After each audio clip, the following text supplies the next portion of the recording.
Hello everybody, how are we?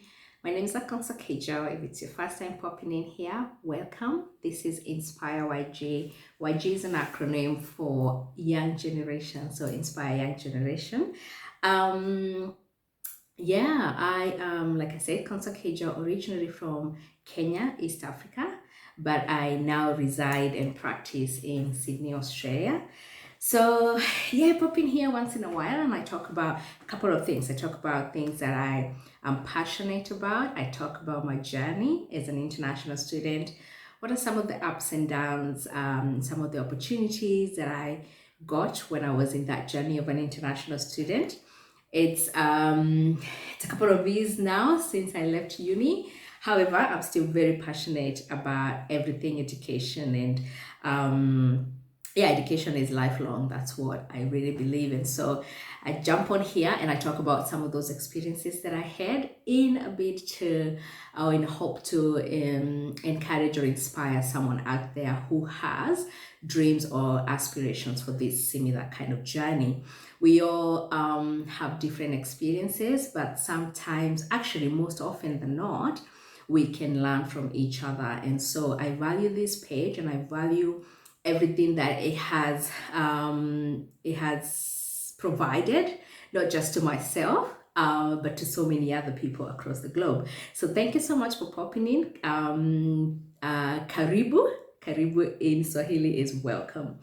So today I'm going to do a bit of a very different video, not quite different from some of the things that I talk about, because as you can see from my bio, I am very passionate about so many other things, and some of those things I'm passionate about is social justice or conversations around social justice. I am passionate about diversity, equality, and that's basically what I do every day. That's my background. I do have a professional background in social work and business. However, I'm not practicing as a diversity and inclusion health manager in one of the hospitals here in Sydney. And so the topic of social justice, or it's something that is very dear to my heart. And so whenever something comes up in my world or in my radar, I like to talk about it, or I like to just give a voice to it. And so this is one of those videos, or it's one of those moments. So there is something happening in Kenya right now. So like I said, Kenya is my birth country. Kenya holds my family, my parents, my siblings, my friends, my ancestors. Kenya is my motherland. And so whenever anything is happening there, good or bad, it touches me. It doesn't matter whether that's where I'm living right now or not. It's still something that I feel that I need to talk about or give my voice to. And so there's something called femicide, which is currently almost happening right now, no, rampant right now in Kenya. And for those who don't know what femicide is, I might put a screenshot here on one of the definitions that I've seen, but it's basically the killing of women or girl on an account of their gender. And so there is actually a total shutdown, KE, which is Kenya, in different parts of Kenya right now. And so I will come back shortly and I will sort of dive into that and talk to you about how I feel about everything. See you shortly.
back. So for those who are just joining us, thank you so much. This is Inspire YG Konsakejo, and I did a bit of an introduction talking about today's video and some of the things that I want to address, or some of the things that I want to give my voice to. I do really believe we as human beings, I feel like we are all valuable regardless of our gender, the genders that we identify with and the genders that we don't identify with. I totally believe that we as humans are all valuable and our lives are worth something, right? And so I feel like talking about the things that women, our young girls, are going through in Kenya does not demystify or devalue the value of men or any other gender. So I just wanted to get that out of the way first and foremost. So now I wanted to probably highlight first and foremost, before I even dive into this video deep, to talk about some of the marches, because there are peaceful demonstrations happening across the country today, or across Kenya today. And some of those marches, I will put some screenshots because I was really into this and I was really looking into what is happening out there. So I have screenshots of those flyers. I will put them here on this video. If you are in those areas in Kenya and you are inclined to actually go and give your voice, you can find the location to where the marches are happening today. So there will be marches today on the 27th of January 2024 on a Saturday across the country. So there'll be marches in Nairobi, in Kisumu, in Mombasa, Nyeri, Busia, Kiambu, and other parts of the country. So I'll put as many flyers as I can. If I cannot, I'll put them at the introduction video in the beginning of this video, or introduction part of this video. So now I found myself reflecting a lot on this topic, and especially some of the things that are happening. I thought you're probably gonna see me looking down and just having my notes. So I wrote a couple of notes down so that I don't forget anything. And we're having conversations happening in families, because I know in at least last week I had a conversation with my dad. I've had a conversation with my mom as well, like just about the safety. Now we're not even talking about my safety. We're talking about my niece's safety, because she's a young woman growing up in Kenya. And so, you know, obviously no one has a right to a woman's life, leave alone taking it. And women are dying in the hands of people who are closest to them. These are their partners, their husbands, boyfriends, brothers, sisters, uncles, whoever it is. And so sometimes there's a notion of, oh, it's the woman's fault. There's something that they did, which is a narrative that I'm seeing on social media a lot. Whenever someone talks about femicide, someone is on the comment section having a field day and obviously talking about they had done something and that's why they deserve that. I mean, I don't know how you can justify taking a life that you cannot give. Anyway, I reflected on my own life and I realized that growing up in Kenya, these things were happening. Yes, femicide was happening, and maybe right now we are seeing these cases come out more often because of social media and the tools that we have right now and resources to be able to talk about these kind of things. But they've been happening. Like I said, it's also an international matter, because up until the time I came to Australia, I really had this mindset that femicide does not happen to countries like Australia. I just thought that, you know, women in these countries which are advanced and have got judicial systems that work, or policies that work and laws that are upheld, I thought the women don't go through it until I came here and realized that actually women do die in the hands of their loved ones in this country too. And the interesting thing I found is that in as much as there's so much power and so much resources that the women have here or are exposed to here in these countries like Australia, there's still something broken within the system. There's still gaps that need to be filled. It still was a culture shock. It still is a culture shock for me growing up in Kenya, thinking, oh, coming to countries like this, you're safe. But yes, there is justice, like I said, but the justice sometimes by the time you get to justice, like you might get fair, um, you know, a fair deal. Like, the law is working, so it might work for the families, but it might not always protect the victim. So yeah, meaning there's a gap in the system.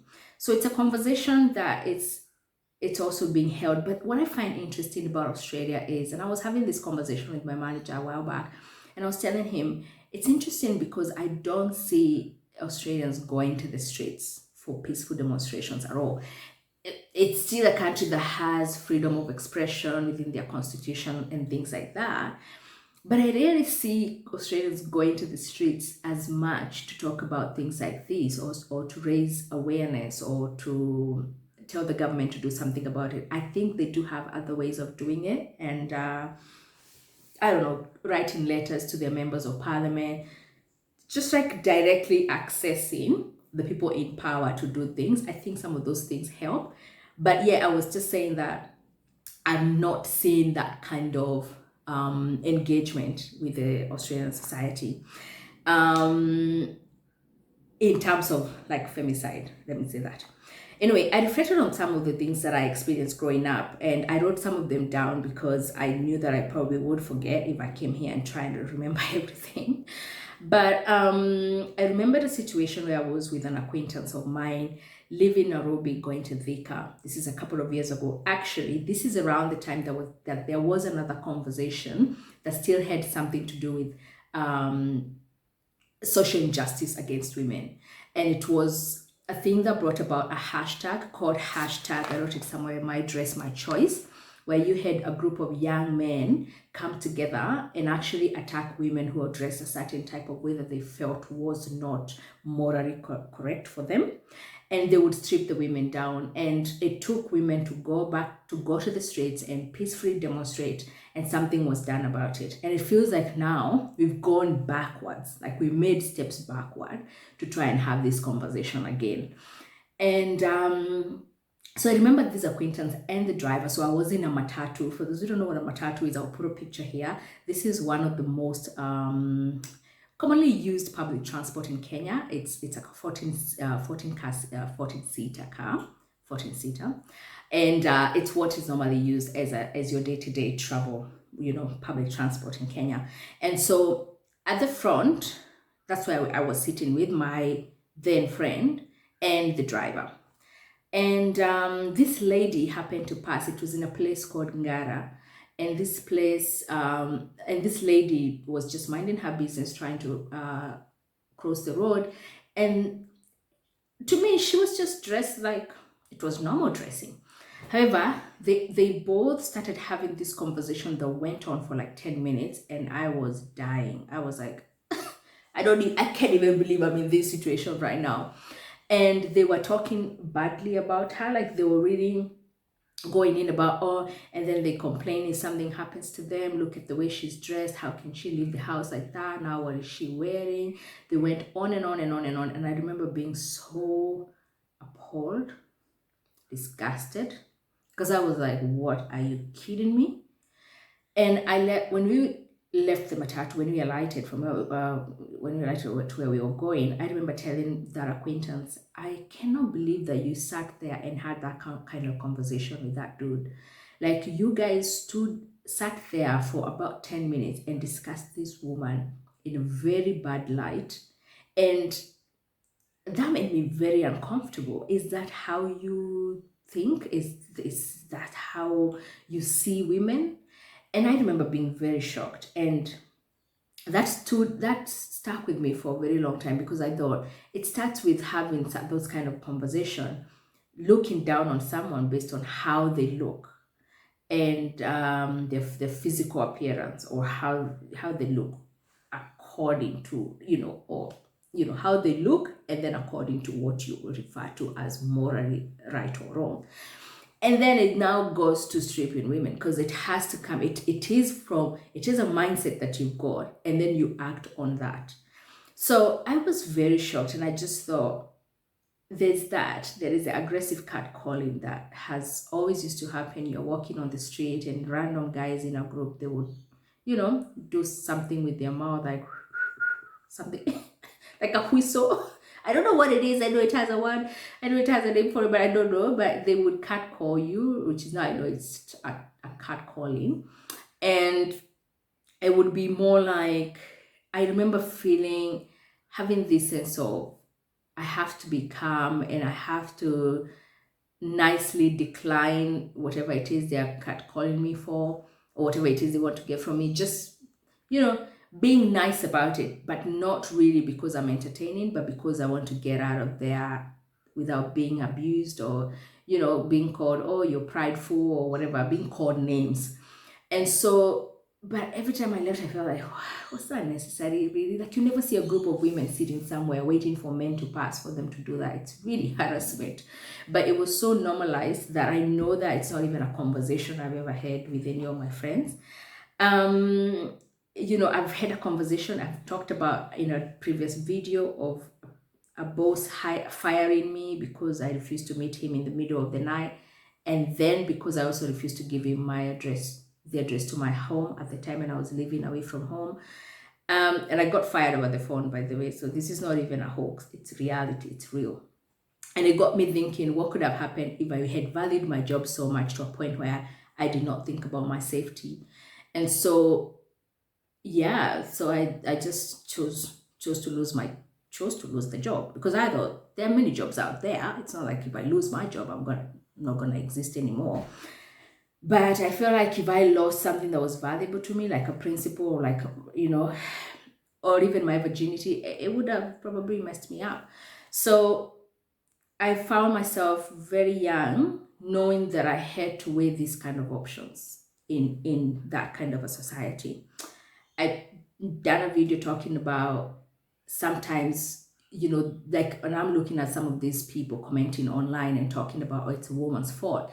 And I'm thinking, I have faced some of these things like sexual harassment and all that in places where you would think are very safe, in the streets, going to school, in the streets, going in churches. I talked about being sexually harassed by a Catholic priest in Kenya. Like, it's the places where you would least expect to happen. It's with the people that you would least expect it to happen. And the fact that because of that victim blaming, a lot of people don't know where to run to. Some people just die inside and live with those things. But I was saying that victim blaming is also an issue that I'm seeing a lot, especially on social media. And the idea that someone deserves to die, someone doesn't deserve to live, because another human just decides that that's right. It's just absurd. So femicide is happening across the globe, actually, because as I was looking into this, I realized there has been a lot of peaceful demonstrations in Brazil, in Portugal, in other parts of the world as well. And like I said, in Australia, yes, women might not be on the streets with placards demonstrating, but there are other ways that they do it. And for some reason, because their system works, those things are normally addressed in the long run. But that does not mean that some people still end up becoming victims because of the gaps that are within the system. And so I said femicide is happening across the globe, and it should be addressed. Especially government should be enacting laws and implementing policies that should tackle these things, especially through engaging women, or especially through engaging girls and women who've actually gone through this. And I also understand this is one of those things, majority of things when you're talking about social justice, you can deal with just one area. You can just say, I'm just going to focus on the people who've been victimized. You also have to find ways to bring about accountability of the perpetrators.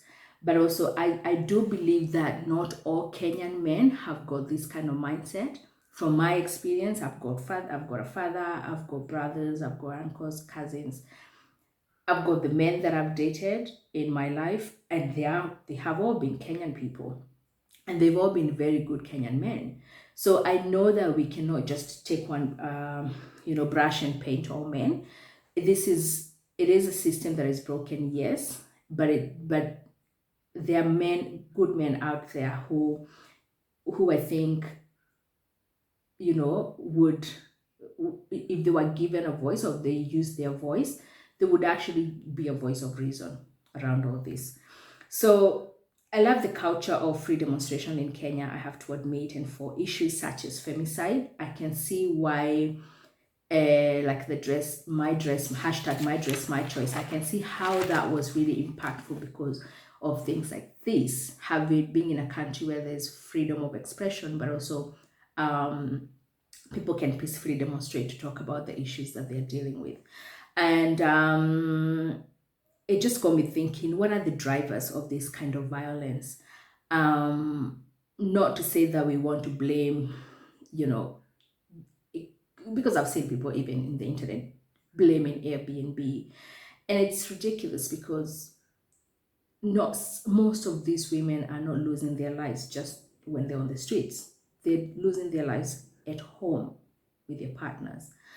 And so looking at what is the root cause, I think we can look at the symptoms, but I think if we don't look at or address the root cause, we might not be getting somewhere in the long run. And I feel like looking at those drivers of violence, it could be a start, and it shouldn't be a battle of sexes like some culprits want to make it to be, because that's not what it is. And I feel like we should address the root cause of it. So where is it stemming from? Are we going to talk about, is it stemming from the patriarchal system in Kenya? Is it stemming from misogyny? Is it stemming from, the broken judicial system and corruption in Kenya? Is it stemming from drugs and alcohol? Where is it stemming from, really? Like, can we be able to address that and find out and come up with those the answers to that? Now, in conclusion, I'll talk about one of them, the men I saw online, and I know there are great men out there who are doing a great job talking about this. I know I've seen John Alenamu, a journalist, talk about this really well, and I liked his take on this. I also liked in particular a gentleman called Mike Shira. Mike Shira is a deputy director of CREAW Kenya, CREAW Kenya. And I liked something that he said, and he said, and I'll quote, "Why is that a woman knows another woman who has either been sexually assaulted or murdered, but no man knows anyone who does these offenses?" He called on men to refuse to co-sign other men who are violent and hold each other to account to the highest standards. And this is what I was talking about, accountability, because I was talking to my partner about this and I was asking him, do you and your friends talk about these kind of things? Like, what's your take? And I think, if all men of reason, if all men in Kenya, because I know there are many of them, there are many great men, young men especially, coming out and condemning this violence. If they came together and, used their voice, I think that could also help, because I feel like you can't solve a problem when you don't address every single factor that contributes to that problem. Now, if we as women in Kenya are feeling unsafe because of men, best believe men should be in that conversation, especially men who have a voice of reason should be part of that conversation to try and see what could be those long-term solutions to these kind of issues. So this was just some of the things that I wanted to bring to your attention, and I just feel like this is a topic that is so has been on my mind the whole of this week, and I wanted to make sure that I give my voice to it, and especially give my condolences to every single one of you who've lost a family member, a loved one, through this very senseless act of violence. I really do wanna also, just give my condolences to them and say rest in peace to every single human being or women who've actually succumb to this kind of acts of violence. So please remember them. And if you are in Kenya and you really do have a capacity to go and support these marches, please do so. And for us who are very far away and are not able to be there in person, just know that we are really there in spirit. And I want to commend every single person out there, especially the people who've done a tremendous job of putting these matches together, because I know it's not easy, especially when it's a national-wide calling. So thank you so much. Until the next one, bye.